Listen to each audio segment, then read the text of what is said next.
आज हम देखते हैं, आज की क्लास में हम ये पढ़ेंगे समास। समास के बारे में जानेंगे बेसिक से कि समास होता क्या है, समास के कितने प्रकार है, समास के एग्जाम्पल देखेंगे, क्वेश्चन किस टाइप के एग्जाम में पूछता है हम वो देखेंगे। देखिए आप ये मत समझिए कि समास से एक ही एग्जाम में क्वेश्चन पूछता है 10th या 12th के, आपका 9th से ही लगभग समास पढ़ते हैं, ठीक है।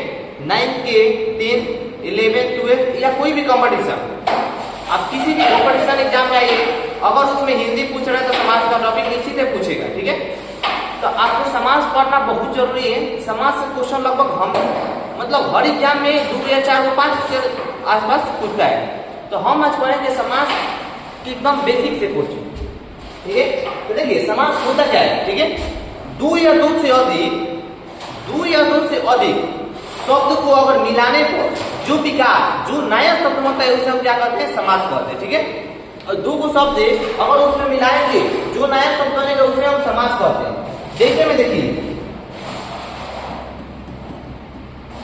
मान लीजिए पा प्लस नी, ये बन करके क्या बनेगा, ये आपका बनेगा पा प्लस नी, क्या बनेगा, पानी। तो अब हमसे ये बताइए क्या इसका कोई निश्चित अर्थ निकलता है? नहीं निकलता है, लेकिन ये जब मिलाएंगे तो इसका अर्थ निकल रहा है। तो हम आपसे क्या बोल रहे थे सर कि दो या दो से अधिक, यानी दो को शब्द मिला है, एक शब्द बना, नया शब्द बना, दो को शब्द मिला है, नया शब्द का निर्माण होता है, ठीक है। तो उसे हम समास कहते हैं। मान लीजिए ये क्या हो गया, 9 प्लस लॉ 9 हो गया, तो 9 एक नया शब्द बन रहा है, ठीक है। तो आप एग्जाम में समझिए इससे ऐसे क्वेश्चन पूछता नहीं, ठीक है। आपको पता है कि एग्जाम में कभी डिफिनीशन नहीं पूछेगा। डिफिनीशन आपका एक चीज में काम में आ जाएगा, या तो आपका बाल बच्चा हो गए लोग तो उसको सिखाने में छोटा बच्चा को डिफिनीशन सिखाया जाता है, ठीक है। नहीं तो वो पूछ देगा लोग कि पापा तो नहीं बताइए कि समास किसे कहते हैं, तो आपको याद नहीं रहेगा तो आपका मुंह लगा जाएगा, तो इसमें काम में आ सकता है, ठीक है। तो आप देखिए, इसलिए आपको पहले से ही समझा दिए कि सतर्क रहिएगा। चलिए ये देखिए, अब हम लोग का मेन टॉपिक क्या है, ये समास कितने प्रकार का होता है। तो चलिए अब क्वेश्चन आपका इससे पूछता है एग्जाम में, समास कितने प्रकार का होता है, ये पूछेगा समास कितने प्रकार का होता है। तो अब याद होना चाहिए कि समास 6 प्रकार का होता है। अब 6 का नाम क्या है, इसमें से एग्जाम्पल पूछता है। तो समास 6 प्रकार का होता है, तत्पुरुष समास, कर्मधारय समास, द्विगु समास, बहुब्रीहि समास, द्वंद्व समास, अव्ययीभाव समास, ठीक है। तो हम सबको बारी बारी से देखेंगे कि मान लीजिए सबसे पहले क्या है, तत्पुरुष समास।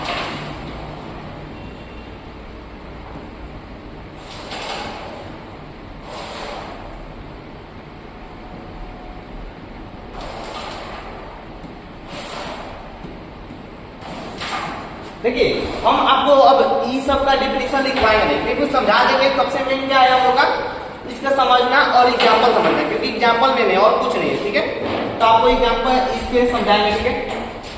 सबसे पहले देखिए तत्पुरुष, इसको कोई भी शब्द अगर उसको हम तोड़ेंगे, यानी जब तोड़ने पर विभक्त उसका बीच में क्या है, का आए,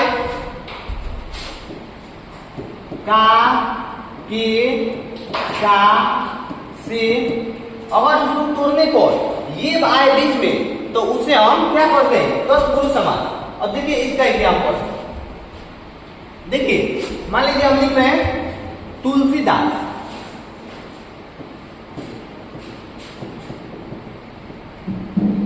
तुलसीकृत लिख रहे हैं मान लीजिए, ठीक है। अगर इसको आप तोड़िए तो क्या होगा,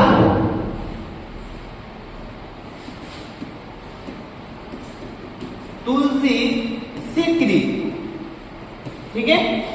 तो तुलसी से कृत, अब हम क्या बोले, जब कोई शब्द अगर बोलेंगे उसको तोड़ेंगे, बीच में क्या आना चाहिए, का, बीच में क्या आना चाहिए, का, के, सा, से, ये आपको आएगा तो कौन सा शब्द हो जाएगा, तत्पुरुष समास हो जाएगा। ठीक है। तो बीच में इसका बताइए आपको क्या आ रहा है, बीच में क्या आ रहा है, से आ रहा है।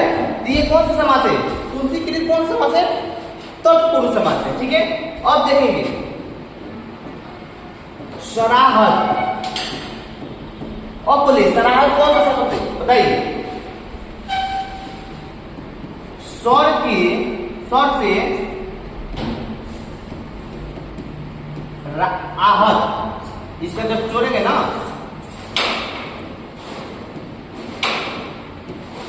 ये आहत है,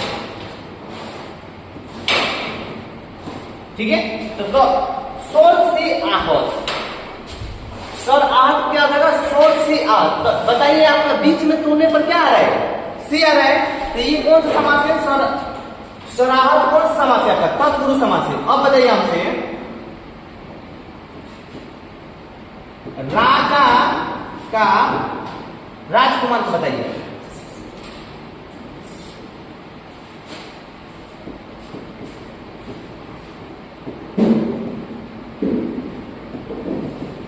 राजकुमार को बताइए क्या होगा, राजा का कुमार, ठीक है।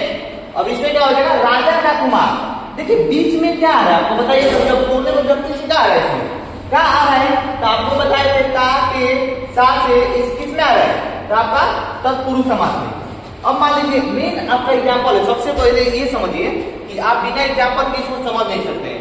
एग्जाम्पल ही में मान लीजिए आपको पूछेगा एग्जाम में कि तुलसीकृत कौन सा समास है, तो आप क्या बताएंगे, तत्पुरुष समास, ठीक है। तो अब ये लिखिए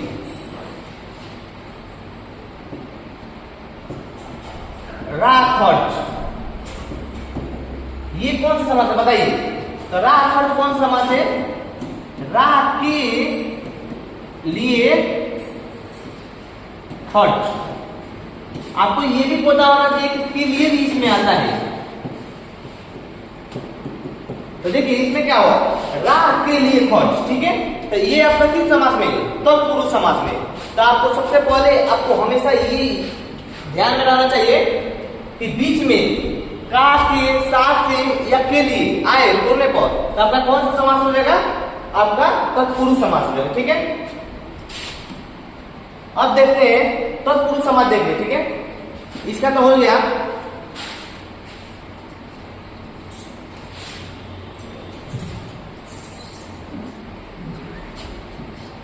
और देखते हैं क्रमधारय समास, दो नॉन मेरा क्या है,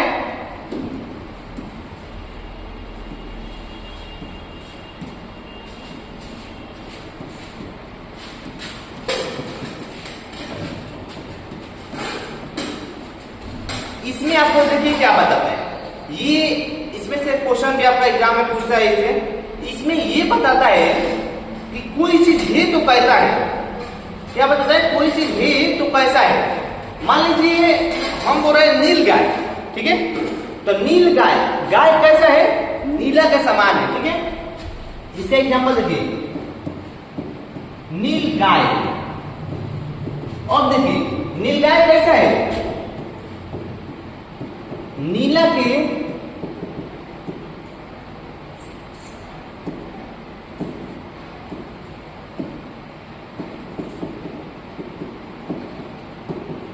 नीलगाय कैसा है, नीला के समान है, ठीक है। मान लीजिए आपको ये बोला जा रहा है नव युवक,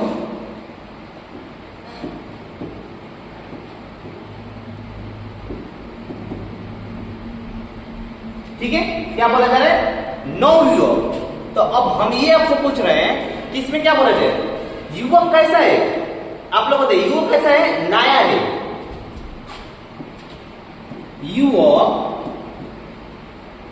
कैसा है, तो युवक नया है, युवक कैसा है, तो नया है। आपको ये पूछा जाए कि युवक आगे है कैसा है, तो नया है। मान लीजिए बोल रहे नीलकंठ, नीलकंठ तो कंठ कैसा है, नीला है। तो आपको ये बोला जाए तो सबसे पहले आपको इसमें हमेशा याद रखिएगा कर्मधारय में ये पूछता है, कोई भी चीज बताता है कि आखिर है तो कैसा है, ठीक है। चलिए ये समझ में आ गया होगा। अब देखिए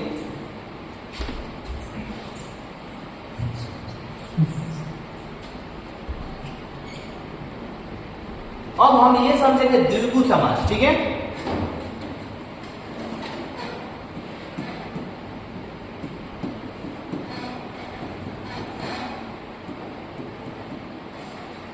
द्विगु समास, इसमें क्या बता रहा है, इसमें बताएगा संख्या। अच्छा हमसे ये बताए द्वि, द्वि में तो क्या होता है दो, और दो आपका क्या है, दो का क्या है संख्या है। तो संख्या इसमें बता रहा है कि मतलब कोई भी शब्द के पहले आपको नंबर आना चाहिए, ठीक है। जैसे हम बोल रहे हैं त्रिभुज, ठीक है। तो त्रिभुज इसमें क्या रहा है, तीन गो भुज, तीन आ रहा है ना। तो तीन आपका क्या है, तीन आपका क्या बताइए, तीन आपका संख्या है, हमेशा ये याद रखिएगा, ठीक है। तीन आपका क्या है, संख्या है।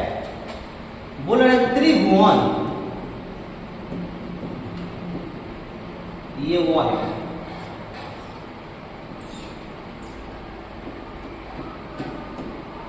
त्रिभुवन, त्रि यानी तीन को भुवन, तो तीन आपका क्या है, संख्या है। चौराहा,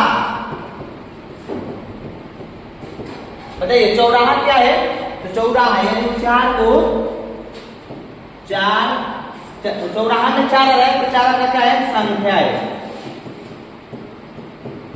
तो आप हमेशा याद रखिएगा कि इसका सबसे पहला अक्षर आपको नंबर दिखेगा यानी संख्या दिख जाए, वो आपको किस समास में आएगा, वो आपको द्विगु समास में आएगा, ठीक है। एग्जाम्पल आप अपने से और ले लीजिएगा, इसमें कुछ खास है नहीं।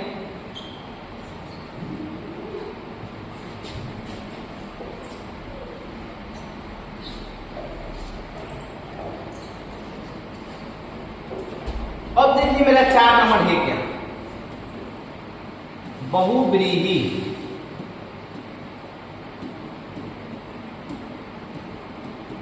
बहुव्रीहि समास, इसमें आपका ये होता है, इसमें इस धरती पे सबसे कम जो आता है सब बहुव्रीहि में आता है। जैसे हो गया लंबोदर, आपका लंबोदर क्या होगा, लंबोदर आपका बहुव्रीहि होगा। दशानन, चंद्रशेखर, ये आपका शब्द ये बहुव्रीहि में है, ठीक है। तो इतना इसको ध्यान रखिएगा।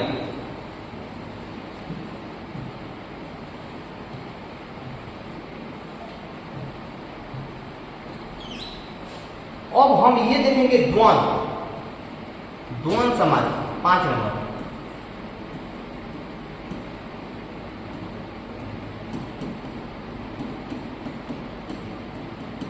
ठीक है।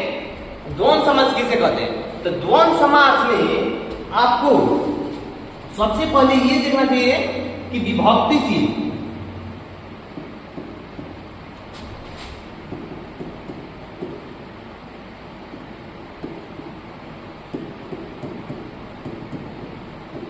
ये आपको आना चाहिए, ठीक है। लेकिन ये आएगा, लेकिन समान शब्द नहीं होना चाहिए, हमेशा याद रखिएगा। जैसे बताइए दिन रात, खाना पीना, दाल रोटी, ठीक है। ये सब आपका किस सब में विभक्ति चिन्ह है, और सब में ये अलग अलग शब्द है, हमेशा ध्यान रखिएगा। ये क्या है, सब ये अलग अलग शब्द है, कोई भी एक शब्द ऐसा हो नहीं सकता है, ठीक है। समान शब्द होगा तब तो दूसरे समास में चल जाएगा, दूसरे शब्द।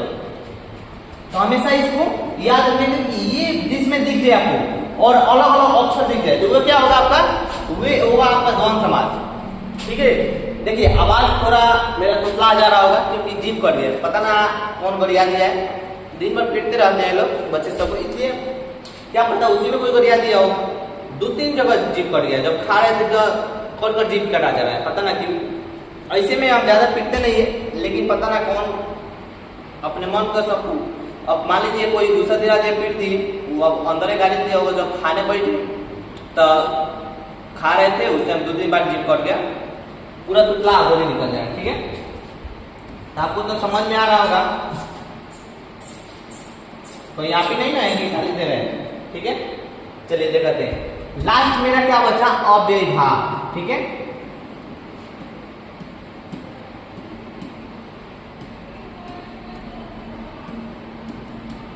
अव्ययभाव समास किसे करते हैं बताइए, इसका कुछ ट्रिक है।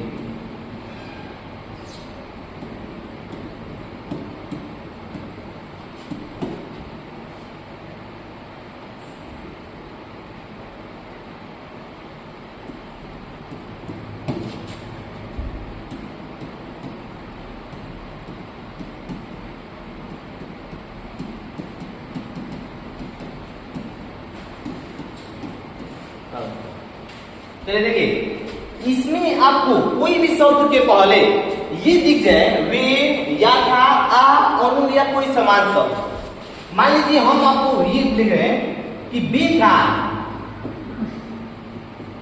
और बताइए बेकार में आपको क्या बे दिख रहा है, डायरेक्ट आपको बिना सोचे समझे आपको क्या माना है, अव्ययभाव समास। बिना सोचे समझे पहले गलती हो जाए, लेकिन माना क्या है, अव्ययभाव समास। लेकिन गलती नहीं होगा, इतना ध्यान रखिएगा। सबसे पहले आपको ये हमेशा ध्यान रखना है कि किसी भी शब्द के पहले वी, या था, आ, अनु या कोई समान शब्द दिख जाए तो आपको किसमें होगा, आपको अव्ययभाव समास में होगा। मान लीजिए देखिए, अब लिख रहे हैं वीरहम,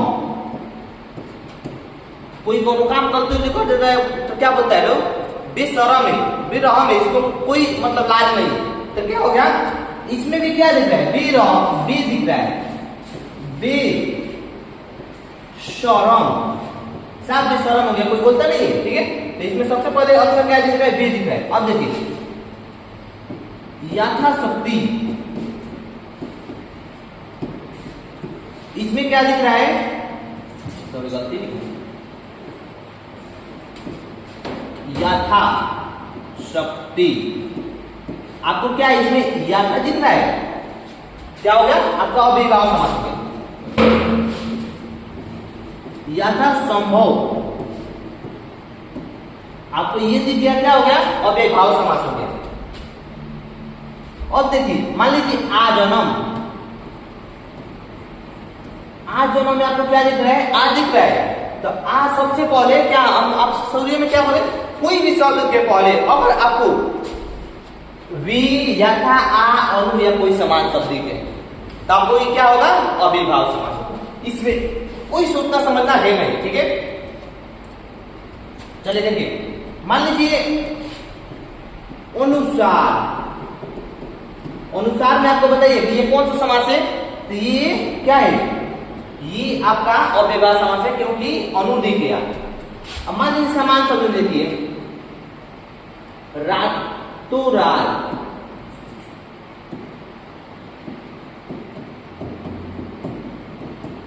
ठीक है, इसमें व्यक्ति चिन्ह है लेकिन सेम शब्द है, तो कभी ये अव्ययभाव समास होगा। ये द्वंद्व समास हमेशा मत मार दीजिएगा, क्योंकि इसमें भी विभक्ति चिन्ह है। ठीक है, आपको द्वंद्व में विभक्ति चिन्ह बताए, लेकिन उसमें ये बात बताए कि उसमें समान शब्द नहीं होता है, इसमें समान शब्द होता है। मान लीजिए राधे राधे, राधे राधे आपको क्या हो गया, एकदम समान शब्द है, तो ये आपका अव्ययभाव हो गया। इसमें सोचने समझने वाला कोई दिक्कत नहीं है। ठीक है, बिना आंख मूंदे ना आंख खोल के मारेगा, क्योंकि आंख मूंदेंगे तो क्या हो जाएगा, ए की जगह पर बी लग जाएगा। ठीक है, तो आंख खोल के मारना है और एकदम अच्छे से ध्यान देकर, मतलब क्या पता राधे की जगह पर राधे कृष्ण आ गया, विभक्ति चिन्ह तो क्या हो जाएगा, ये आपका द्वंद्व समास हो जाएगा। ठीक है, तो हमेशा ध्यान रखिएगा। तो देखिए ये तो आपका 6 टॉपिक एकदम आसानी से आपको समझ में आ गया होगा। नहीं आया है तो फिर से एक बार मेरे चैनल पर आकर पढ़ लीजिएगा, बहुत पहले का वीडियो डाला हुआ है,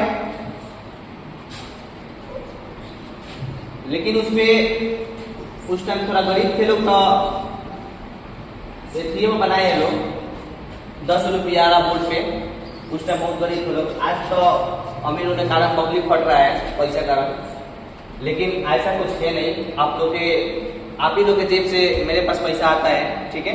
तो देखते हैं, ये आपको 6 प्रकार का आपको एग्जाम में क्वेश्चन इसी से पूछेगा, इससे अलावा कहीं से ही क्वेश्चन नहीं पूछेगा, ठीक है। तो उम्मीद करते हैं कि समझ में आया होगा। अगर समझ में आया होगा तो अपने दोस्तों के साथ शेयर कीजिएगा, और नहीं आया होगा तो फिर कमेंट कीजिएगा कि दूसरा, फिर जो भी डाउट होगा उसमें कमेंट कीजिएगा। आपको इस टॉपिक पे समझने पर्सनल आपके लिए उस टॉपिक पे वीडियो बना दिया जाएगा। तो थैंक यू इतना अंत तक बने रहने के लिए, धन्यवाद।